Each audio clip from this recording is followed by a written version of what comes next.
இப்போ உங்களுடைய மனமுறிவு நடந்தபோது உங்கள் பிள்ளைகள்லாம் சின்ன பிள்ளைங்க. அதுக்கப்புறம் இப்போ பார்த்தீங்கன்னா, அவங்க எல்லாருமே க்ரோன் அப். எப்போவாவது ஒரு தடவ உங்களுடைய திருமண மனமுறிவை பத்தி டிஸ்கஸ் பண்ணியிருக்கீங்களா? எனக்கு கீர்த்தனாவ பார்த்தா கொஞ்சம் பயம். நான் இதெல்லாம் பேசினது கிடையாது. ம். பேசினா அவங்க என்ன சொல்லுவாங்கன்னு தெரியாதுன்றதுக்காக.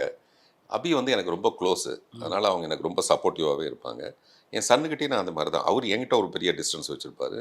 நாங்க யாருமே எப்பவுமே இந்த மனமுறிவ பத்தி பேசிக்கிட்டதுக்கான ஒரு வாய்ப்பே இருந்தது கிடையாது. இப்போ 3 பேருக்கும் அம்மாவ பிடிக்கும், 3 பேருக்கும் அப்பாவ பிடிக்கும். எங்கெல்லாம் நாங்க கலந்துக்கணுமோ, அங்கெல்லாம் போய் அவங்களும் கலந்துக்கிறாங்க. இப்ப நான் என்னைக்குமே பொதுவா இந்த மாரியான மனமுறிவுக்கு அப்புறமேல அந்த அப்பனோ, அம்மாவோ என்ன பண்ணுவாங்கன்னா, அப்பன் கெட்டவன்னு சொல்லி வைப்பாங்க. இல்லாட்டி அம்மா கெட்டவன்னு சொல்லி முதல்ல அத உடைக்க பார்ப்பாங்கல்ல. அத நாங்க 2 பேருமே பண்ணல. ஸோ, அதனால குழந்தைங்க வந்து நெனச்சா அங்க போலாம், இங்க போலாங்கிற மாரி ஒரு விஷயம் இருக்கு.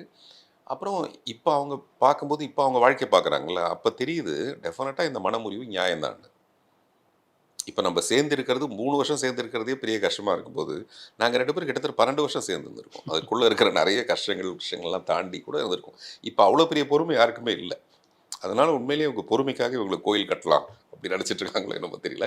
இப்ப நான் ரொம்ப சகஜமா இதெல்லாம் சாதாரணமா பேசுறேனே தவிர, அப்படிலாம் நாங்க பேசிக்கிட்டதுக்கான விஷயம் இல்ல. இப்ப கூட நான் சமீபத்தில என்னுடைய மனைவியோட அம்மா வந்து இறந்துட்டாங்க, ஆமா. தவறிட்டாங்க. ம். அபி தான் ஃபோன் பண்ணி எனக்கு சொன்னாங்க. காலையில போய் நின்னவன் ராத்திரி வரைக்கும் நான் அங்க தான் நின்னுட்டு இருந்தேன்.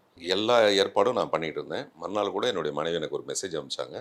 ஏ டூ இசட் நீங்க தான் பார்த்தீங்க. நான் பார்த்துட்டு இருந்தேன். ரொம்ப நன்றி அந்த மாரி ஏதோ ஒண்ணு அனுப்பிச்சாங்க.